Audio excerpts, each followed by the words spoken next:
During the summer of 2003, events in the northeastern United States involving a strange, human-like creature sparked brief local media interest before an apparent blackout was enacted. Little or no information was left intact, as most online and written accounts of the creature were mysteriously destroyed. Primarily focused in rural New York State, self-proclaimed witnesses told stories of their encounters with a creature of unknown origin. Emotions ranged from extremely traumatic levels of fright and discomfort to an almost childlike sense of playfulness and curiosity. While their published versions are no longer on record, the memories remained powerful.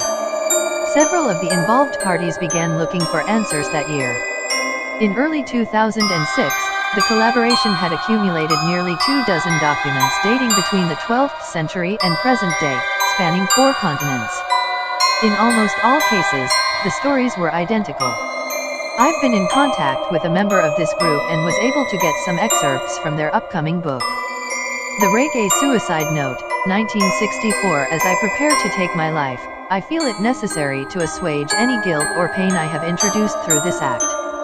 It is not the fault of anyone other than him. For once I awoke and felt his presence. And once I awoke and saw his form. Once again I awoke and heard his voice, and looked into his eyes. I cannot sleep without fear of what I might next awake to experience. I cannot ever wake. Goodbye. Found in the same wooden box were 2 empty envelopes addressed to William and Rose, and 1 loose personal letter with no envelope. Dearest Linny, I have prayed for you. He spoke your name. A journal entry, translated from Spanish 1880. I have experienced the greatest terror. I have experienced the greatest terror. I have experienced the greatest terror. I see his eyes when I close mine. They are hollow. Black. They saw me and pierced me. His wet hand. I will not sleep. His voice unintelligible text. A mariner's log, 1691. He came to me in my sleep. From the foot of my bed, I felt the sensation. He took everything. We must return to England. We shall not return here again at the request of the Rake. The Rake from a witness, 2006. 3 years ago, I had just returned from a trip from Niagara Falls with my family for the 4th of July. We were all very exhausted after a long day of driving, so my husband and I put the kids right to bed and called it a night. At about 4 a.m., I woke up thinking my husband had gotten up to use the restroom. I used the moment to steal back the sheets, only to wake him in the process. I apologized and told him I thought he got out of bed. When he turned to face me, he gasped and pulled his feet up from the end of the bed so quickly his knee almost knocked me out of the bed. He then grabbed me and said nothing. After adjusting to the dark for a half second, I was able to see what caused the strange reaction. At the foot of the bed, sitting and facing away from us, there was what appeared to be a naked man or a large hairless dog of some sort. Its body position was disturbing and unnatural, as if it had been hit by a car or something. For some reason, I was not instantly frightened by it, but more concerned as to its condition. At this point, I was somewhat under the assumption that we were supposed to help him. My husband was peering over his arm and knee, tucked into the fetal position, occasionally glancing at me before returning to the creature. In a flurry of motion, the creature scrambled around the side of the bed and then crawled quickly in a flailing sort of motion right along the bed until it was less than a foot from my husband's face. The creature was completely silent for about 30 seconds, or probably closer to 5, it just seemed like a while, just looking at my husband. The creature then placed its hand on his knee and ran into the hallway, leading to the kids' rooms. I screamed and ran for the light switch, planning to stop him before he hurt my children.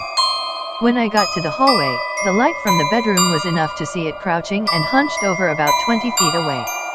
He turned around and looked directly at me, covered in blood. I flipped the switch on the wall and saw my daughter Clara. The creature ran down the stairs while my husband and I rushed to help our daughter. She was very badly injured and spoke only once more in her short life. She said, "He is the Rake." My husband drove his car into a lake that night while rushing our daughter to the hospital. He did not survive. Being a small town, news got around pretty quickly. The police were helpful at first, and the local newspaper took a lot of interest as well.